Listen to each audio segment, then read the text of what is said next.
done dumber. Yeah, can confirm. Can confirm. Has happened. I was gonna say, at least even in terms of just chugging things. Remember that one time I got into a weird fight with my straight edge ex, and as a respite, I chugged a fifth of a bottle of coconut vodka. Yeah, that was a wild night. Under an hour. Coconut vodka. It was what we had at the time. The regular vodka was gone because it got thrown into like the party juice. Yeah, I made sure there was always party juice. Mm-hmm. This is true. That stuff was scary. It would just sit in the freezer. Well, Yeah. we had stolen. But it had so much alcohol it didn't actually freeze. Yeah. We had a giant like kitchen camber that we stole from one of our day jobs, just in the freezer, just cube. Yep. Of just juice punch. It was like half Everclear. Yeah, well, like half fruit and juice. Well, the thing is, and then it just started adopting whatever leftover was liquor was at the house too. At least we were consistent on only putting like clear liquors in it. Yeah, that's true. So it didn't like get a weird muddy color, but it was just like a aggressively dark red most of the time. Well, there was a point where I think we let the alcohol content get too high because I went to go get a fruit out of it to munch on because I was like, booze fruit. But the alcohol in it was so intense it had to like bleach to strawberry. And I was kind of tipsy at that time and I went, this is probably, I've got enough alcohol to catch fire. So I grabbed a fork, stabbed it, held it over the sink and just lit it on fire. And I went, I was right. And then put it out. Well, we had a friend who was a chemist and he confirmed that it was so strong it had caused the fruit we put in it to start fermenting more. So all the fruit was actually producing more alcohol just from being in there. We just had an Ouroboros brick. Hell yeah. Just chaos. We made a booze bug. We made a booze bug. And it did culminate in eventually friends of ours doing car jousting in the backyard. Like truck jousting, I'm sorry. Yeah, that was a weird night. Yeah. It was a good night, but a weird night. Yeah, it's just like one of a series of nights that I came home from day job and just was like, what are you guys doing? Activities. Okay, I'm going to stand here because I know one of you is going to hurt yourself. I think my favorite was bowling ball baseball. Well, I didn't care that you guys were doing it. It was just the fact that you were chucking the bowling ball towards the house. This is true. Where I was like, guys, literally throw that bowling ball any other direction. We have a glass front door. What are you doing? Having fun. Yep. But when you hit it, it goes the opposite direction. Do you want us to hit it towards the house? I feel like that seems worse. I feel like you guys aren't going to be able to hit this bowling ball with enough momentum to really pivot the bowling ball's like momentum enough. We were trying though. You were trying. God damn, bless your heart. Broke the 4x4. You did. Yeah, we weren't using a bat, by the way. No. At no point did I see a bat. I had assumed at that point you had used a bat. The bat was broken, and now you went to the 4x4. No, we jumped straight to the 4x4. Oh, okay. I chopped a handle into it. Anyway, hi, and welcome to Blankbodies, a Vampire the Masquerade V5 tabletop and horror podcast. I'm your host, Hunter, and as always, I'm joined by them. This is the John. Hi, this is the Sarah. That one, yeah. We are going to be talking about Revenants. Oh shit! I was looking at the next thing. Woo! Hold on, let me get to the right spot here. We're going to ignore the flames of the outside world and look at the flames of the inside world of World of Darkness with Revenants. This is continuing on with our discussions about ghouls. If you want to get that info, we have a whole episode about them. You can check it out. Back it on up to there. Yeah. These are special ghouls, though. Yes. So we're going to be dipping into what a Revenant is, how they come to be, and how they can work in a V5 Chronicle if you so desire to include them. Yeah. Cool. Wahoo. Content warning, there will be issues about generational trauma, addiction, and eugenics. Yeah. I hate how much I have to give a content warning about eugenics. It happens a lot. It happens a lot. Yeah. I don't like it, but, you've been warned. Pretty much any time ghouls are brought up, actually. Like, the idea of eugenics starts popping up, I feel like. Yeah, it's almost like World of Darkness is a commentary on the horrors of the 20th century and now the 21st century. Yeah! Yeah! But yeah, if you're not in this brain space for these topics, that is okay, my friend. You may skip or come back later. Waha. Yeah, that's true. So, the sources, I used a lot of the Ghouls and Revenants book from the previous editions, and then also the V5 Player's Guide, and also Chicago by Night. Nice. I just forgot to add it to the list. I'll fix that later. I also read through Zombies, Revenants, Vampires, and Reanimated Corpses from the Encyclopedia of Death and Human Experience. Cool. Medieval Folklore, A Guide to Myths, Legends, Tales, Beliefs, and Customs. Oh. And as well as Dealing with the Dead, Mortality and Community in Medieval and Early Modern Europe. Mm-hmm. And then a news article about zombie graves from the Miami Herald. Zombie graves. Yeah. So, woohoo. Starting off, what is a revenant? It's a dude. It's a monster in Doom. Oh, that is true. That is true. They have the rocket packs, right? Yeah. I'm a hack and a fraud. I didn't even consider discussing that. Son of a bitch. It's really cool to use your little finisher in Doom. What was it, 2000, right? Doom... When you had the Doom finisher Eternal? bits? Doom Eternal, that's what it was, yeah. Was it Doom Eternal? I still haven't played Doom Eternal. It's really good. It's on my really list. good. It's literally on my wish list on Steam. The sequel's coming out this year. Oh, fuck. Prequel. Oh, Fuck. yeah, isn't it?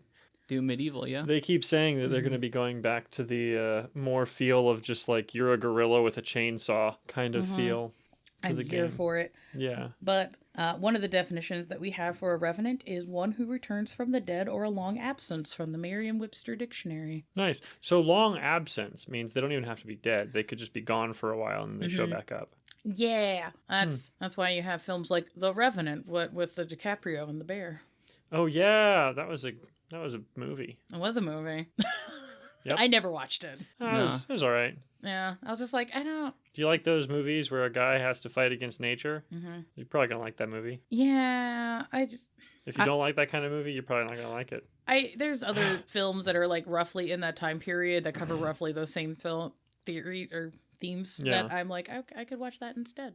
It was way better than The Gray, I'll say that. With Liam yeah. Neeson. That movie ended with him like taping bottles in between his fingers and breaking them so he can fist fight a bunch of wolves that are for some reason wanting to murder people. Yeah. I I didn't watch that either. If you want to Yeah, watch sorry for the spoiler. I was gonna say, if you want to watch a more in-depth man versus nature kind of thing in roughly that time period, I kind of recommend the series The Terror. The Terror. Haven't seen that either. It's really good. Is it? Yeah, it's about the British exploration ship called the Terror that was trying to find the Northwest Passage through the Arctic and got lost and went missing. Oh. But it's really, really good, and there's a lot of really cool shots about the ship being creaky and Dutch angles, and there's also like a queer plot, and there's also like a giant monster polar bear. Hell yeah. And there's a monkey. It's a whole thing. What? Yeah.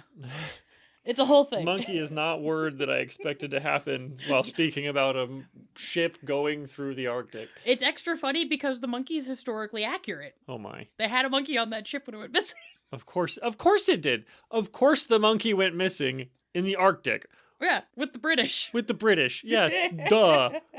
But the word revenant has ties to Old French revenant, and that word morphs into the current French verb revenir, meaning to come back. Hey, look at that. Language does cool things. Another definition for a revenant is a person who is not well liked in life, was murdered or dies, and then becomes a malevolent to the living when he returns from the dead. And that's from the Encyclopedia of Death. Full-ass theremin. What is happening? Anyways, the term revenant is often used interchangeably with ghosts, ghouls, draugrs, phantoms, and even vampires. Okay. So when you're trying to research this, it's very frustrating. Yeah, I would imagine. Mm-hmm. You're like a revenant, and then they're like, here's a vampire. And you're like, that's not... These are... Close. We're close. They're different, but sometimes not. Yeah. Because sometimes the revenant mythology, it's very just like, that's just a vampire. Yeah. And they're like, no, it's different. It is. Wait. A lot of historical spooky tales about revenants. If you're getting... It kind of reminds me a lot of like the folk tales you get from like Appalachian horror things where with like haints and like you're in your house and then your dad is knocking on your front door or your window and he's like, hey man, I forgot my keys, could you let me in? But your dad's also asleep on the couch. Yeah. It's like that kind of energy. We're just like, I don't know. Yeah. So you might, if you're doing an Ozark or Appalachian based horror game and you want to like make things kind of spooky, pull some shit from like Revenant folklore because there's a lot of direct ties culturally and there's like a bunch of good shit where you just go, Yeah, I've always before learning more about it through World of Darkness, I always knew Revenant as like creepy spirit, spooky, like you said, haint kind of stuff where. Yeah, like your dad's knocking on the window. Yeah, he's been dead for 4 years. You're like, you're not my dad. Why are you here? What happened? Yeah. I knew it as the monster from Doom. That's fair. There's a lot of video game franchises and like TTRPGs that use Revenant as a monster type. Funnily enough, if you go look up Revenant on Wikipedia, it'll list a bunch of different game systems that use Revenants as monsters. They do mention Doom. Cool. They mentioned Pathfinder 2nd Edition. Oh. World of Darkness is not on that list. Hilarious. So I'm like, I took a lot of my self-control to not like use my Wikipedia editor account to fix that. You should have. I will later. Yes. Yes, I have Wikipedia editing credentials, guys. Do it. Is anyone surprised? Do it. I got banned from editing Wikipedia because I kept adding myself as a notable person to my hometown Wikipedia page. I mean, I guess you are now, though. I suppose so. Someone add me. Okay, I'll figure it out. Find out my hometown and then add me. And then probably make a page for the podcast because... Yeah, we would need to have... I don't want to make our own page for Wikipedia because that just feels very self-aggrandizing. Mm-hmm. I do because it's funny. It's funny. I'm like, no. If it's organically generated, I'll add things to the page, but I'm not going to make it. Fair. Because that just... Too much ego. I would, but I'm banned. They knew of your hubris. I've been adding myself to Wikipedia for years now, and they put an end to it.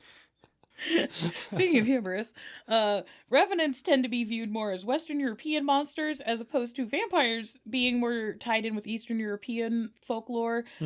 Though, at the end of the day, most anthropologists view the term revenant as a catch-all term for any kind of undead. So it's just another way to say, like, supernatural almost. Yeah, just some Specifically sort of... undead. Yeah, some sort of dead thing. Could have a corporeal body, could be a ghost, just... catch-all undead. Could be a ghost, could be a Frankenstein. Yeah, I guess it's...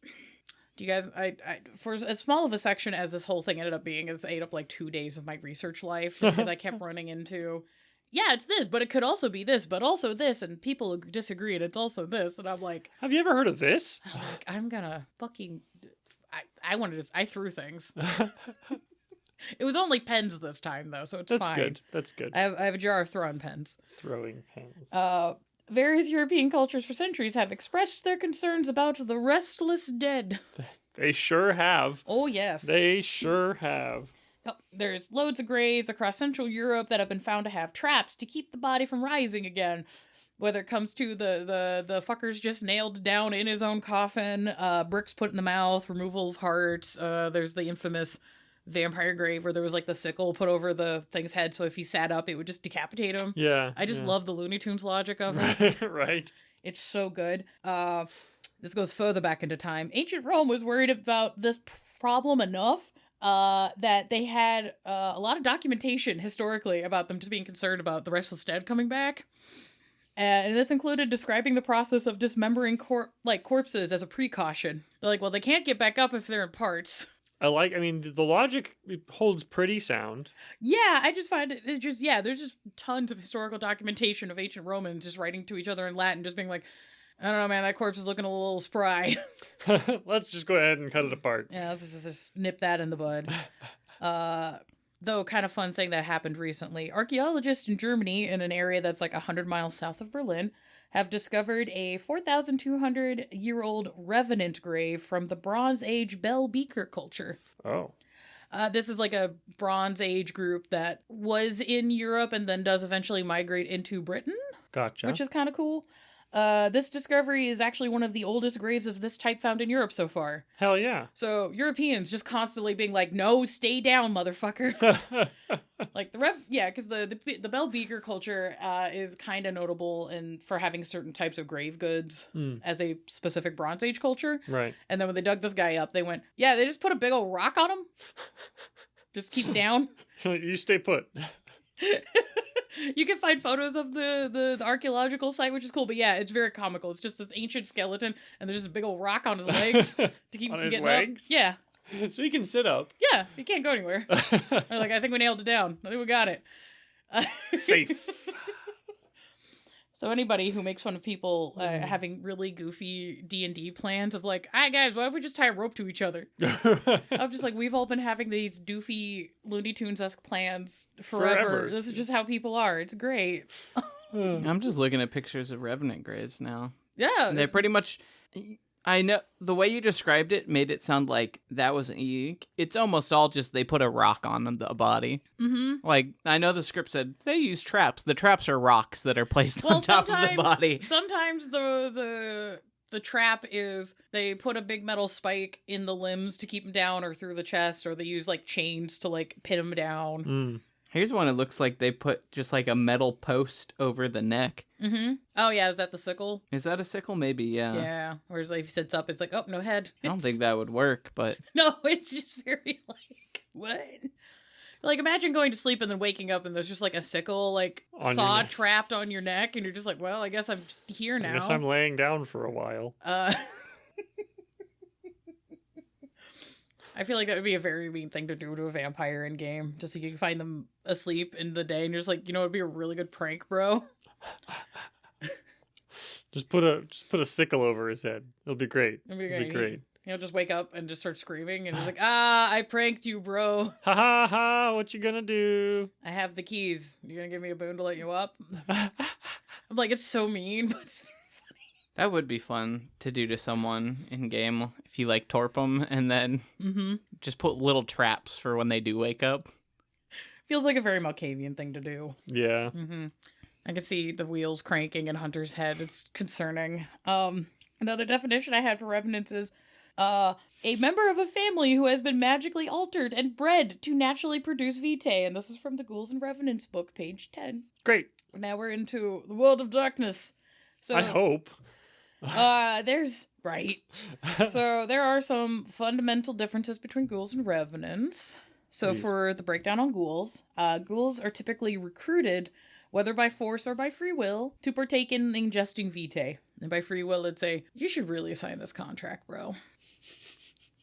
It's in your best interest. Yeah, it is. I've told you our secrets now. Yeah. It really depends on the vampire and their relationship, but I feel like most of the time it is like you know too much. Mm-hmm. You have two choices here. Or, oh no, my favorite person is dying. I'm gonna put some blood in him so he doesn't die. Ah, shit, he's a ghoul now. Fuck. Yeah. Which reading that section in the player's guide is very funny because there's a little bracketed section about, oh yeah, vampires can use their vitae to like heal mortals, and it gives a little stat about it.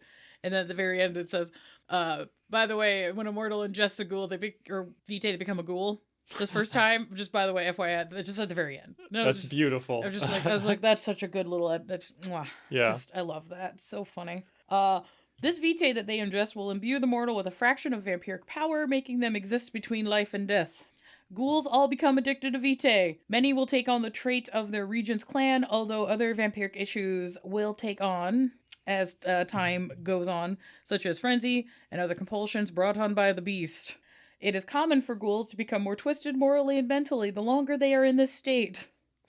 They also require regular dosing of their vitae, and their aging process stops once they begin the process of ghouling. Yes. So it's kind of a ghoul crash course. I forgot that with time they do get more intense with like they can start frenzying and they can start like having compulsions too. Yeah, it's something that I think the player's guide does a little bit better explaining and getting into than like the Ghouls and Revenant book. Right. Because the Ghouls and Revenant book does talk about like how troublesome it is being a ghoul, but in the player's guide it does a really good job of explaining that the ghoul is still fundamentally a mortal human and they still have mortal like morality and humanity. So it's just really hard for, a person to go, oh god, that guy died. Oh god, that guy's also dead. Am I a bad person? Mm-hmm. And just having to deal with the stress of like, oh god, I got these vampire problems that I have to deal with, but also like I still have student loans and I have a day job and I have a girlfriend and my family has expectations of me and I have to vote. Oh my god. Well, I mean, voting's easy for a ghoul. You just ask your domator, right? Yeah. Ew. Imagine there's a vampire that wants to sway an election, so he's just ghouled like 200 people. You will vote for Kamala Harris. It's the gay agenda. We're back in it, baby. by gay we mean vampire. Yes. Well, obviously, of course. Duh. What the fuck? All vampires, little bit gay. Just little bit gay. Oh. You can be very gay if you want. If But you feel like it, yeah. no, just little. As a treat. So Revenants, in comparison, they are born with generations of their family line having been infused with this vampire vitae. They exist as their own kind of supernatural creature, basically, which is a fascinating kind of difference. Neat. Yeah. Their bodies produce vitae that can be used to fuel disciplines, healing, and breeding more revenants they cannot ghoul or embrace. Huh. So they're like the closest thing to Like a Blade. Damphir. It's we can get. it's kind of it's not technically a close. World of Darkness Damphir, because that's the thing everyone's afraid about with the Thin Bloods. Vote for the Thin Bloods, and I'll talk about it. Until then, later. But yeah, it's kind of in that Damphir, also like a pseudo Thin Blood Okay. kind of thing, Right. where it's like, well, they're producing their own vitae, but they can't do anything with it because it's so like thinned out and weak. Mm. Like the old books give you rules for like, oh yeah, they can produce this much vitae, but they can only use it for X, Y, and Z. Right. Um, They might be able to get up to like a level 2 discipline instead of a level 1 where a normal ghoul would be. yeah, like they might be, they're more inclined to be able to like hone and use their supernatural abilities, especially those abilities that like go along with the clan and the person their family is like sworn to and yada yada yada. All right. Which is like which for stories like that's really fucking cool, Yeah. but also spooky. Where the fuck was I? Oh, there it is. Revenants do not require vitae to sustain themselves, but they will still crave to have it, because it's like the vitae is like a drug analogy. Mm-hmm. Amazing. Revenants do age, but they do age at a quarter of the speed of regular humans, and potentially could just live for centuries. Now, when they drink vitae from one of their like domitors, does that pause that aging or slow it more? I didn't see a note about that. Okay. I would say no, because their body is so used to it, it's kind of naturally there for them anyway. Yeah, okay. I just wasn't sure because it's like they have a very diluted version and then you're getting it like From the concentrate source, from the yeah. source, you know? I didn't really see notes about that. The thing is, I'm kind of tempted to be like, well, if you're getting it from the source, you're basically just being ghouled on top of being a revenant, so like... Right. But being a revenant's like a stronger version of being a ghoul already, so... I think you can kind of play that thematically as you desire. Yeah. Run it how you want at your table. Yeah. Maybe if it needs to be a particularly high generation, strong vampire for it to have an effect. Right. Like a thin blood or like a low gen. Low gen would be like, yeah, I know. There's like, cool, I love crack. And then, you know, if it gets from like an elder, they're just like, ah, yes, cocaine, like an adult. Okay. I'm not proud of myself. It's fine. Revenants tend to be loyal to their master and suffer from a fundamental break from typical humanity. Many revenants have deep-seated emotional and mental health issues. Wonder why. What? On top of these issues, they can also suffer frenzy, rot trek, and other complications from having the beast. So they have the fire fear too. Yes. Oh. Yeah, ghouls can, but don't have to. Mm-hmm. Like, you can take those as flaws if that's something you desire.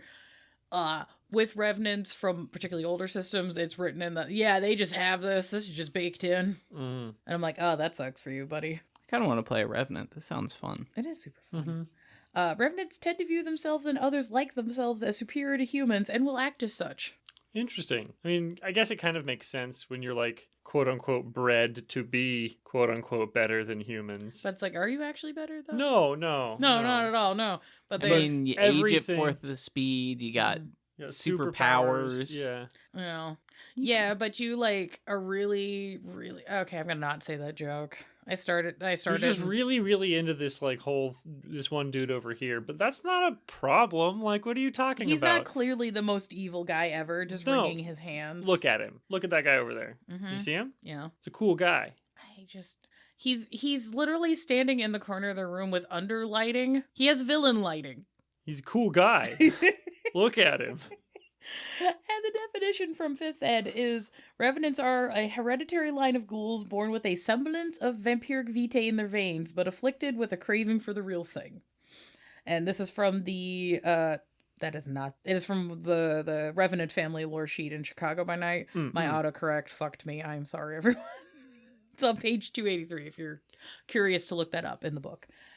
This lore sheet gives details on how this Revenant family switched alliances from the Tzimisce to the Tremere, and how they serve the clan to these very nights. Fucking traitors. They make cool gadgets, though. Yeah? Mm-hmm. Don't care. Fucking traitors. I do like gadgets, though. Yeah, cool gadgets. Maybe I'll steal one. Maybe you could probably, honestly, there's things canonically where you can like borrow one, but I'll get into that a bit later. Okay. All right. There is a note. The term Revenant is also used as the catch-all term for describing animated corpses that are controlled through Oblivion powers, primarily by the Hekata, which is in the player's guide on page 243. So the same problem I had earlier happened again, and I'm just like, God damn it. Can we not, please? Can we stop? Interesting. That could lead to a really funny scene where somebody is portraying a Revenant, and they're like, oh yeah, and then they open the closet full of zombies, and he's like, no, not like that. How dare you? I'm insulted. Why has that one got no pants? It's hard to get a belt on him. It's true. I don't know why I insist on running everything as a horror comedy, but it's one of my favorites. So, how does one make a Revenant? Oh. A little elbow grease. Oh, God. Kind of. So Nada scholars within the canon can trace records of Revenants existing back to 500 BCE. They may have existed before then, but that's when we start getting records in the canon. Most Revenant families are tied with members of Clan Tzimisce. While some blame Revenants as stemming from vicissitude, records indicate that it comes from experimentations done through Chaldonic sorcery. So, that's kind of fun. Shit gets wacky. Yeah. I wouldn't be surprised if they both just found a way to do it. Yeah. It seems like there's multiple ways of doing it within the canon, but they're very vague on what actually makes one, which is kind of cool, but also like... So you can do it yourself. Yeah, so you can write a tale on various horrifying experimentations and forced breeding programs and... Yo. Okay, you got an ancient... We'll just stick with right now what we got. Tzimisce, right? You got an ancient Tzimisce, real old. Go to his little manor or whatever, and he's got like jar specimens of all of the failed experimented Revenant families he's had. Oh, God. So you can learn from all the different jars. Well, sure, why not? Big jars. Why not? He's got a big-ass castle. Here's the thing. Hunter, think sci-fi tubes, you know? Yeah, where I keep my man jars. I'm glad you guys went with big sci-fi tube, because my brain went to small, like, reliquary-esque looking jars, but they're just full of cum. It's each reliquary. There's hundreds of them on a shelf from the generations for eons. Well, originally I thought parts, but then I was like, well, not individual parts aren't that helpful. It's going to need to be a big jar. You guys were like thinking the whole body stuffed into a big jar, and I'm like, that's not where my brain went, and I hate it. I mean, you can like fold the legs up and stuff, so it didn't have to be like man-sized. Yeah, it could be like in a fetal position. Yeah, it could be like Solid Snake in that cardboard box. It's still going to be man-sized because you have to put the man in there, even if they're like scrunched. Yeah, but it didn't need to be tall and slender. It's still a big. That's still a big jar. I think it'd be kind of cool if it was actually just skinny enough for them to fit in. And they like kind of stood like suspended upward. If you've got them squinched. Though you can put them in a barrel with like a little glass window. That's true, and just kind of looking like this. Yeah. Very what's his name? He actually has a name from Return of the Living Dead. Brains. Yeah, Tarman. Yeah, Tarman. Yeah, it's very like that. Yeah. Yeah, that's still better than what I had come up with. I'm so sorry, everyone. I'm just imagining a very ancient Tzimisce that has got this terrifying breeding program, and he just goes, "Behold, my stuff, come!" And I'm like, is it more scary or less scary if it's an ancient Setite? I think that just changes the decor on the reliquaries. I think that's really all it does. Yeah, okay. That's all it does. The Tzimisce, it's all dusty and in like old glass blown jars. And it's just got these like very medieval filigree kind of things. And you're like, is it parts of saints? And he's like, no. Definitely not. It's actually like marked and dated and whatnot. Which is also like not surprising considering just the very horrifying things that have become holy reliquaries from the ancient or medieval times. Yeah. So many foreskin rings. Lots of them. Yeah. Anyways. Some Tzimisce claim that the practice of creating and maintaining revenants comes from the eldest. Yeah. While others give the credit to the Chaldonic master Yorak. Okay. But, that's contentious and debated amongst them. I feel like both could go either way, really. Or they could have both done it. Sure. Who the fuck knows? Why not? Oh. Different ways, different processes. Within the canon, there is no hard record on the process that generates a Revenant bloodline or who originally figured out the process. So, story-wise, do with this horrifying plot device as you will. And I think it's also important to note here, I believe, that just because those two clans figured it out, you can have revenants of any clan. Oh, yeah. Oh, yeah. In the old canon, there's even a family of revenants that go to the Bali. Oh. Yeah. That's I did not want to talk about them. I worrying. didn't write them in the script, but they are name-checked, asterisked. We're going to move on. I don't want to talk about the Bali revenants. Yeah, that's probably good. The regular revenants are freaky enough. I'm so good. Each revenant family seems to have been chosen for a particular skill, attribute, or connections that would benefit their generating clan. Those within the family who get special attention from their masters tend to become powerful within the families and gain massive amounts of wealth and privilege. I mean, it kind of makes sense. You don't, you take 4 times the length to die, and, the vampire's like, you're my special lad. It's like having a dog. It won't live as long as you, but...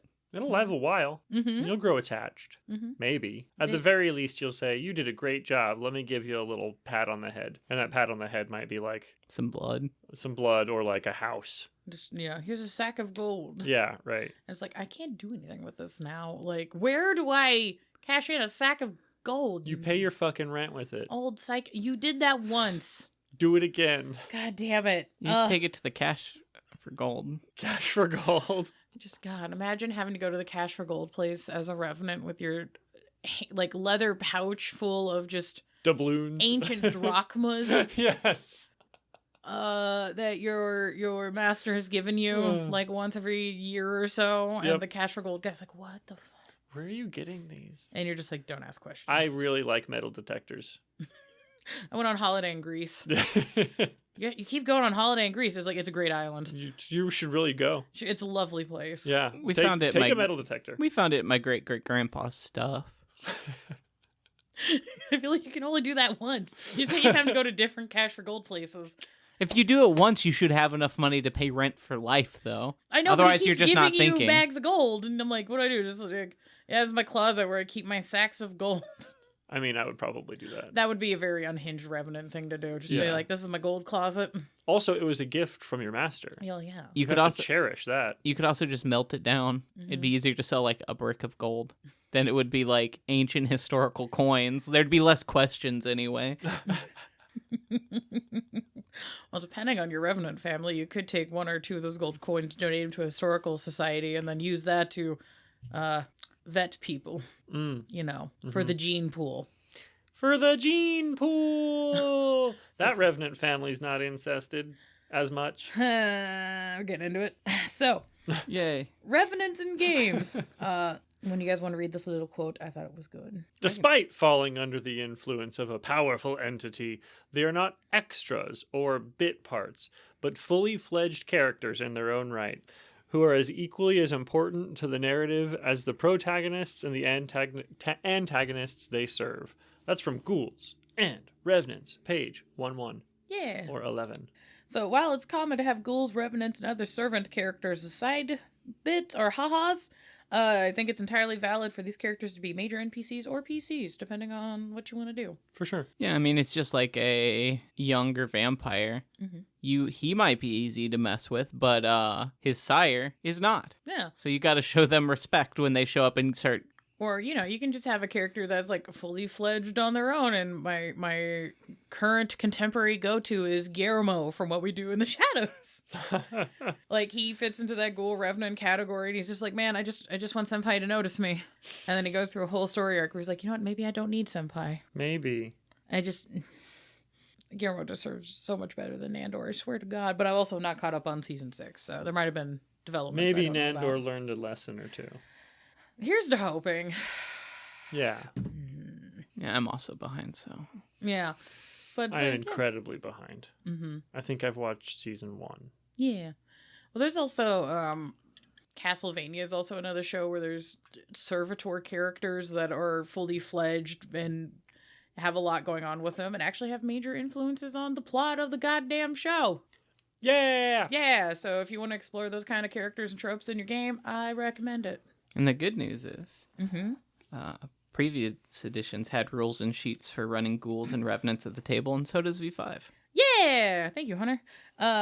While the player's guide has rules and suggestions on how to play a ghoul in the cost off section, which the ghoul section specifically is page 137 to 142, there aren't direct rules per se for running revenants, but since revenants have been introduced through Chicago by Night as a lore sheet, I'd say, if you want to play a revenant, go for it. Yeah. Yeah, they're already in the canon. Sure. They're just ghouls with extra bits and bobs, so you just use the ghouls. Right. And just be like, it's a revenant.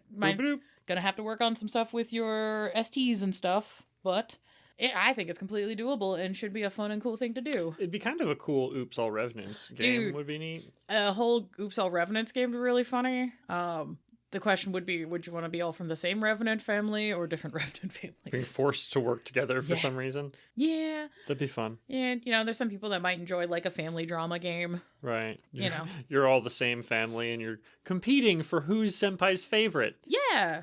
That'd be a fun, LARP, one-shot LARP. Mm-hmm. Yeah. Yeah. There's also, if people like The Sopranos, Mm-hmm. I feel like that would translate very well over if you desired that kind of thing. But yeah, there's loads of options.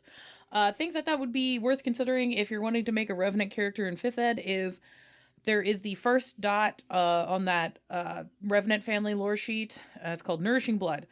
Revenants vitae are not subject to the slake penalty like other human blood is, and does not risk a blood bond, but does harm the Revenant like a normal human.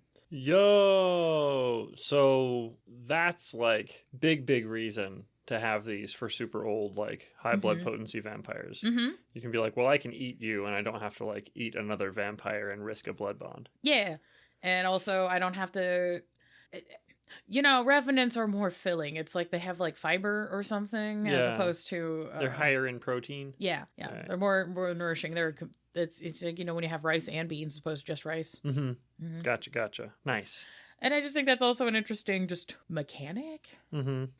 So if you're wanting to build a Revenant, that might be something to just give them as a mechanic so that they are a little bit more distinct compared to another ghoul. Right. Because for regular feeding, I believe ghouls just count as feeding off of a mortal, so they would fall under the same slake penalty. So that's a thing that I thought would be kind of neat to chuck in. And another thing I think worth considering is the family specialties. Certain Revenant families have skills, contacts, or issues that are unique to them specifically. There are a list of canonical families in the older books, and if you wish to write up your own, I would say the Jucheski lore sheet, that's one in the Chicago by Night book, gives a really solid template to base your own lore sheet. Cool. And a quick little breakdown on a couple of these families. The Bradovich, Grimaldi, Obertus, and Xantosas. Those are the 4 most well-known families among the Tzimisces, and they basically fill in the slots of warriors, aristocrats, scholars, and then fallen hedonists in the order of the names I listed. You gotta have a family of fallen hedonists if you're gonna be a clan. I'm just saying, Yeah. reading about the Xantosas is always just a big haha, because it's like, oh yeah, this was a proud and noble house and it's fallen on the wayside, and now they just do drugs and crime. And they mostly work within the Sabbat, but the Xantosas have just fallen from grace so hard that they're just known for, do you want to do drugs? Do you want to party? Do you want to do just crazy shit? You go to these guys for the hookup. A lot of, while they are still tied in with the Tzimisce, they get a lot of favor with the anti-tributoriadors. Right. I bet Ministry probably at least Oh yeah. wants to have contacts with them at least. Mm-hmm. Yeah, so it's just their family tagline, because each of the families listed in the Ghouls and Revenants book, they gave a little quote to kind of give a flavor of what the family's vibe is. Mm-hmm. And the vibe check for the Xantosas was, can I snort it? Well, I'll figure it out. And I'm just that's feral. Okie dokie. Holy shit. All right. And then a couple others of note that are not Tzimisce tied in. There is the Rossellinis, and this is a branch of the Giovanni's wider family. Mm. If you're interested in playing a Hecata Chronicle, there's probably a lot more Revenant families tied in with the Hecatas. Oh yeah. Particularly given their Familia theming. Mm-hmm, mm-hmm. And they're more than just the Giovanni now. Mhm. So at minimum, most of the sub families are going to have their own Revenant family. Yeah, there's like mythologies for what would be counted as a revenant in like I found things in Norse and Scandinavian, there's stuff in Celtic. I also found some stuff tied into like Caribbean families as well, having revenant mythos that kind of like bleeds into like zombie.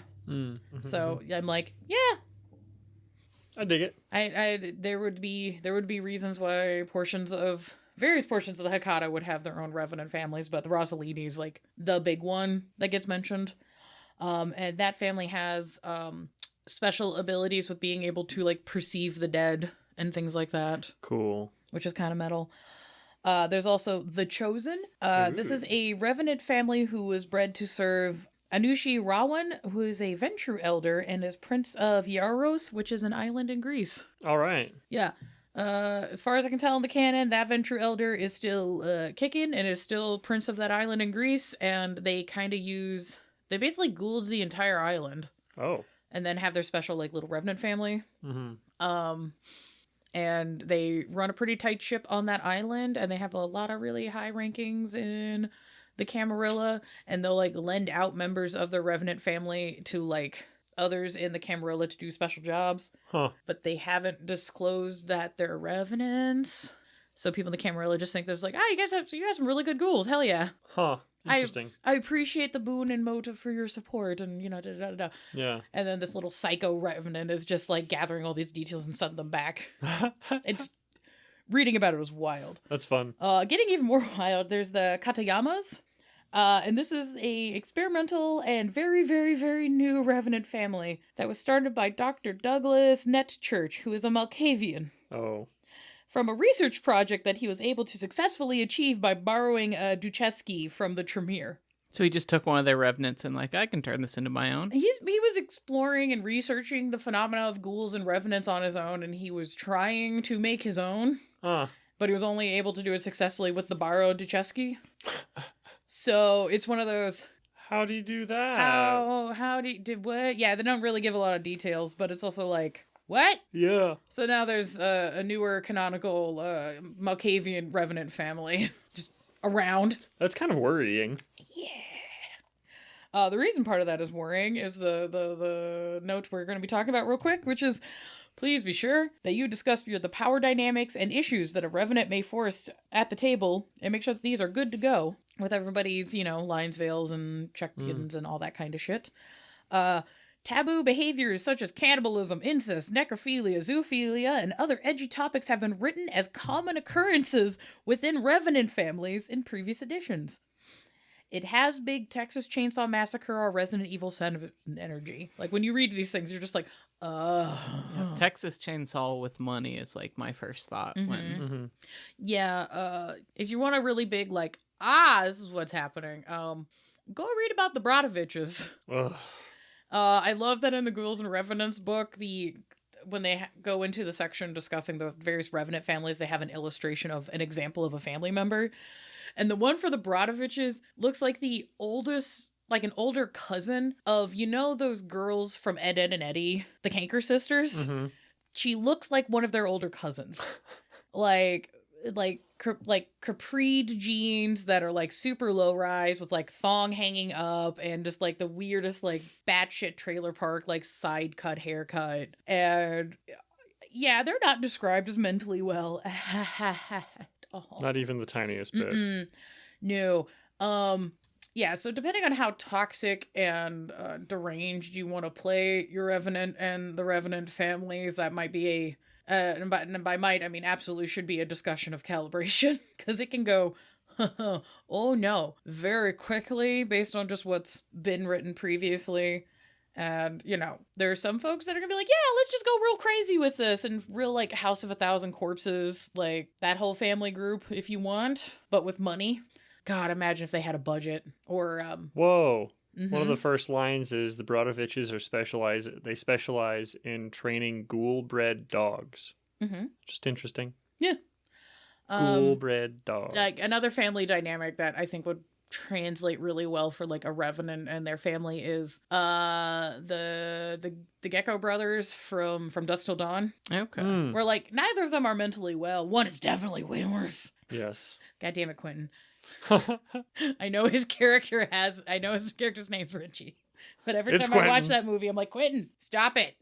But yeah, like I feel like that's a good pop culture example of just like, okay, you got one who's like, he's not good, but he's like manageable, and then he's got the brother who's like clearly not well, and he's constantly just trying to wrangle him, but he's still doing crime.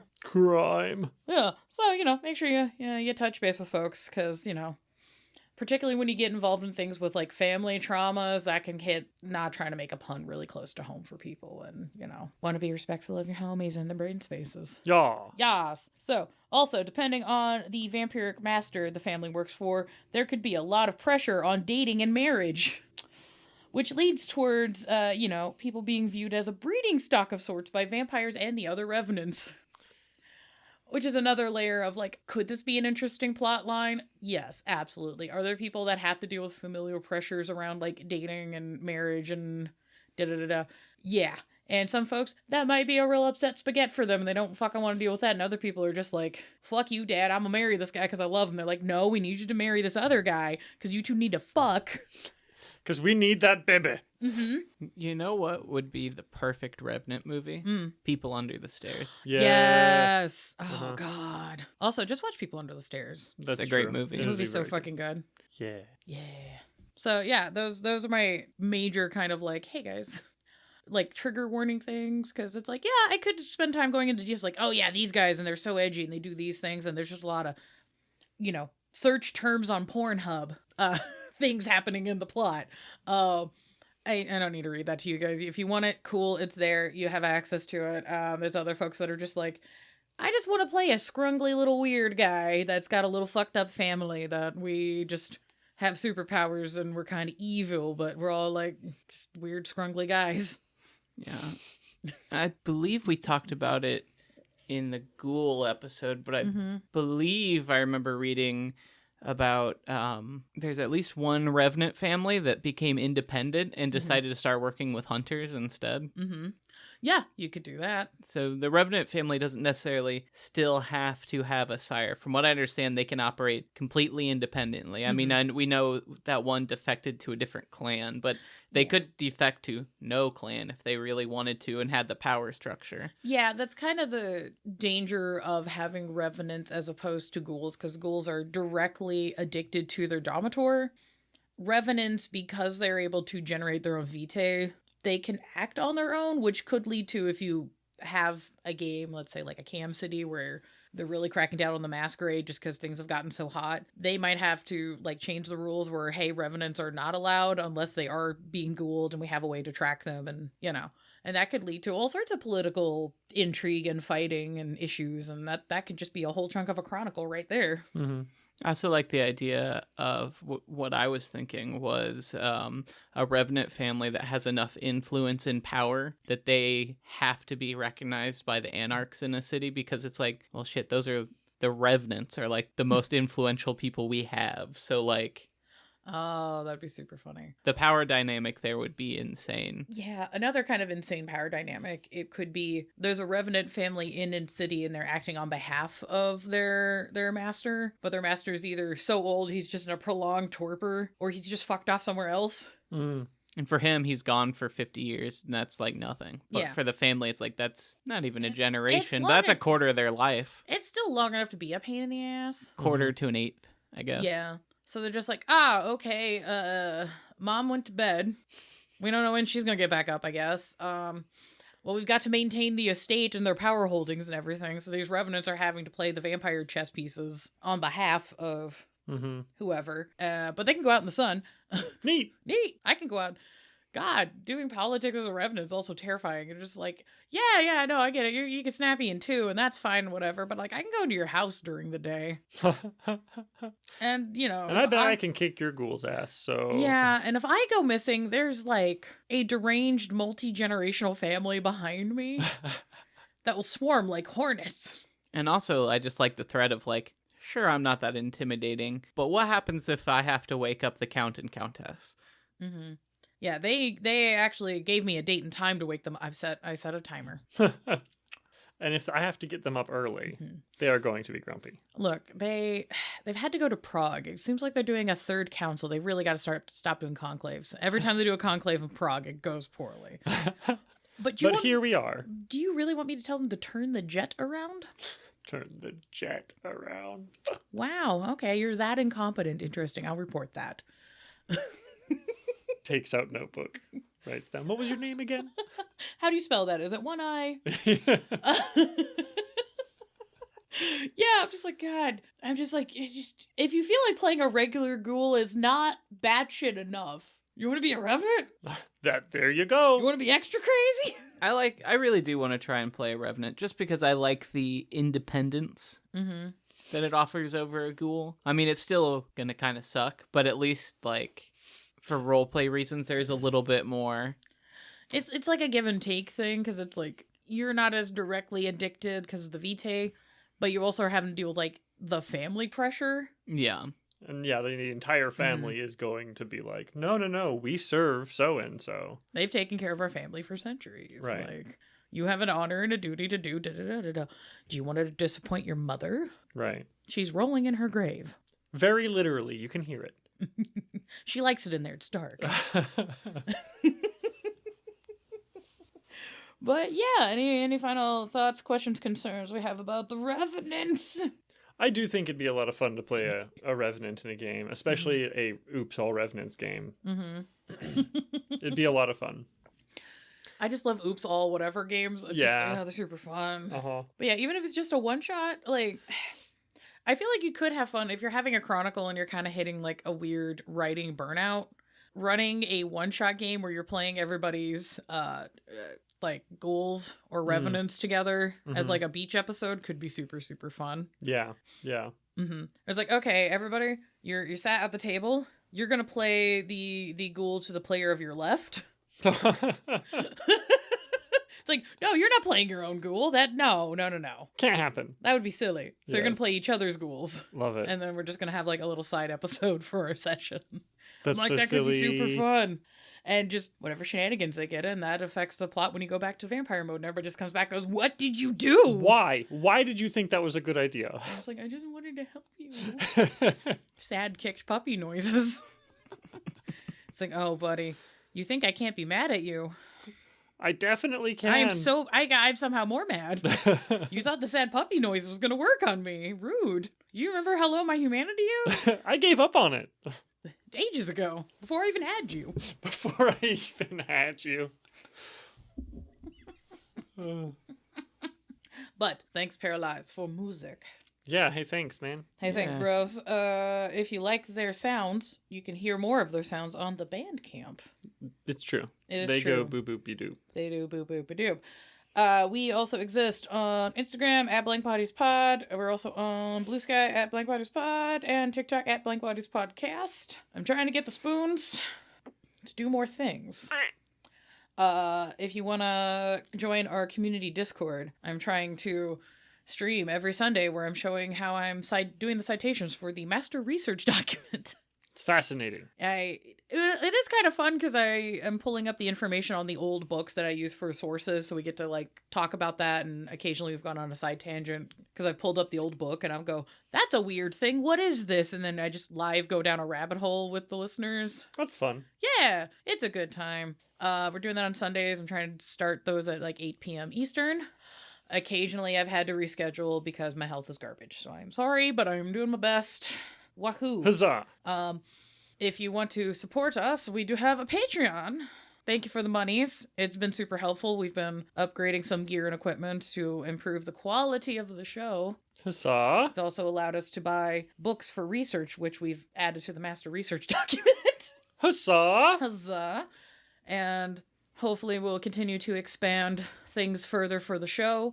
We have various tiers that give you access to things, including polls to help us vote for things on the show. Uh-huh. Yay. Huzzah. And also you get access to a Patreon bonus episode every month. That's true. I got that poll going up today. So Hey, we yo. got a new episode coming up soon. Hey yo, hell yeah. I appreciate that. If you got a cool project and you want to share it with the community, we are happy to talk about it on our interview series. Hit us up at blankbodies@gmail.com. It could be, are you doing a charity stream? Do you do an actual play? Do you do a LARP? Do you write music for gaming things? Do you do spooky shit? Are you a cosplayer, artist, writer? Vampire. Yeah. Are you all of those things? Are you a vampire cosplayer? If you are all of those things at the same time, please hit us up. I have loads of questions. Yeah, absolutely. If you got the spoons and the interest to share, we are happy to share in turn. Yeah. Huzzah. I believe that is everything. Yerp. Yarp. I'm just shocked I got through the Revenant episode and I didn't have to go into detail on those Pornhub-esque search terms, because there's a lot of them and I hurt my brain reading that shit for you guys. Yeah, it's not terribly surprising, though. Let's be real. I mean, after getting through the Milk-isode and then having that like right after, I really should have thought about that when I made the schedule for the scripts. Womp womp. Whoops. Too bad. Too bad. Brain Yeah. damage. Yeah. I love Anyway, goodbye. Mwah.